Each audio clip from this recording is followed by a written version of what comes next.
agaasimaha guud ee wasaaradda ciyaaraha gudoomiye ku-xigeenka xiriirka ciyaaraha Soomaaliland ee gudoomiyaha gobolka Hawd iyo maamulka degmada Balligubadle ayaa si wada jira u furay tartanka kooxaha heerka koobaad ee ka jira gobolka Hawd kaasoo muddooyinkii dambe ay wasaaradda ciyaaruhu ku hawlaneed sidii ay dhammaanba dalka uga hirgelin lahayd qabsoomida tartankan ugu horreynna xaflad kooban oo lagu qabtay gudaha garoonkaasi waxaa hadalada furay isku duwaha wasaaradda ciyaaraha gobolka Hawd Mustafa Yuusuf iyo gudoomiye ku-xigeenka xiriirka ciyaaraha Soomaaliland Khadar Jilaal Axmed waxaana ka warameen ujeedada tartankan aynu daa fureynaa tartanka kooxaha heerka koowaad ee gobolka Hawd tartankaas oo ay ku loolami doonaan 8 kooxood oo heerka koowaada inta kadib waxaan mahadnaqayaa wasaaradda dhalinyarada iyo ciyaaraha ugu horeeya wasiirka dhalinyarada iyo ciyaaraha oo tartankan uu inoo maalgeliyay tartankaas oo ka socda gobolada Soomaaliland oo dhan saddexda gobol ee imika uu ka sii socdaana yihiin saddexdii gobol ee biidaha ee gobolka Hawd Daadmareed iyo Salal dhamaantii saxaafadda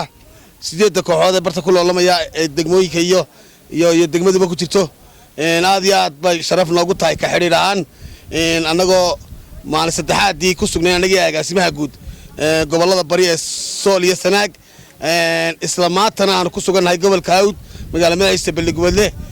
taas waxay ku tusaysaa in wasaaradda dhalinyarada ciyaaraha iyo xiriirka kubadda cagta Soomaaliland ay u tahay sharaf in ciyaaraha Soomaaliland meel kasta ay gaareen in ciyaaraha Soomaaliland meel kasta ka socdaan in ciyaaraha oo aan meel kale looga doonin shirkad kale iyo cid kalena aan caawin waxa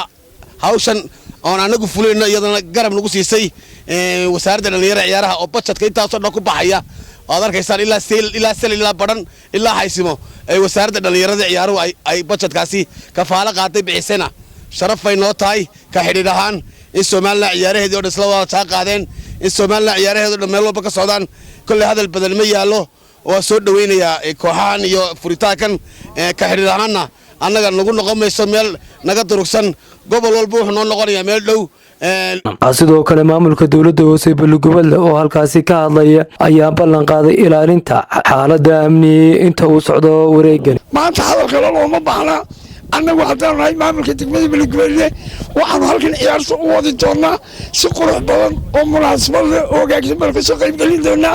gobolka Hawdna isaga calaamadiisa wax kale ma waa ciyaaraha maantana waxaan leenahay 13 gobol ciyaaraha laga qabtay calaamada gobolka Hawdkiisa wasalaam calaykum qaranku dadaal aad iyo aad weyn bay wadaan waan ku faraxsanahay waxaan leenahay halkiina ka sii wada waxa ma tarto shirkadda maalgelisa ama wax naga caawisa haddii isku sashan aad iyo aad baan ugu mahadnaqayaa hoggaanka wasaaradda qaranka ciyaaraha dhiirigelinta wada waayo madeeni waxa ragaadisay balwada ragaadiyay haddaan la dhiirigelinin ubadkeena yaryar waxa weeyaan baritoole inaga u ay doonaa gudoomiyaha gobolka Hawd Axmed Yaasiin Maxamed Faarax iyo agaasimaha guud ee wasaaradda ciyaaraha Soomaaliland Cabdirashiid Caydid Yaasiin oo hadalada si wada jira u soo afmeeray ayaa sheegay inay wasaaradda ciyaaruhu maalgelinayso tartamadana dhammaantood ka socdo gobolada dalka waxaan halkan u joognaa aan furaynaa waa heerkii koowaad ee gobolka Hawd oo 8 kooxood waxa tartami doona insha Allah haddii Allah yiraahdo waxaan aad uga mahad celinayaa isku duwaha ciyaaraha iyo wasaaradda dhalinyarada iyo ciyaaraha wasiirka iyo agaasimaha oo qayb libaax la ka qaatay dhaqaale ahaan iyo dadaal ahaanna iyagu xil saaray insha Allah kulley waxaan leenahay jazakallahu khayr oo horumar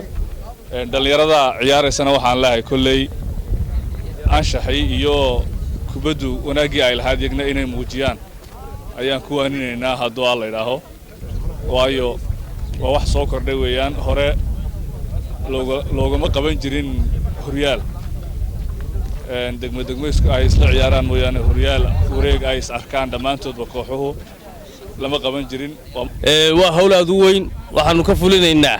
oo ay wasaaraddu maalgelisay tartankan kubadda cagta ee ay 8 kooxood ka qayb galayaan lacagtaasi waxa ay ka soo baxday waa cashuurtii ummadda cashuur bixiyaha ah oo lagu soo celiyay dhinacay wasaaradda ciyaaruhu arrimaha u xil saarnayd sharaf weyn bay noo tahay wasaaraddu gobolkan oo kale kamay fulin gobolada dalka oo dhan waxaanu ka fulinay ciyaarihii runtii waa arrin ka timid madaxweynaha jamhuuriyadda Soomaaliland in ay wasaaraddu nidaamkan iminka ay u shaqaynaysaa ay u shaqayso oo ay meel walba adeegii ay ummadan u haysay ay gaarsiiso guul iyo gobonnimo aan idin rajaynayaa. Abdiraxmaan Samariye TV-ga caalamiga oo Cable TV xarunta gobolka Hawd ee Balli Gubadle.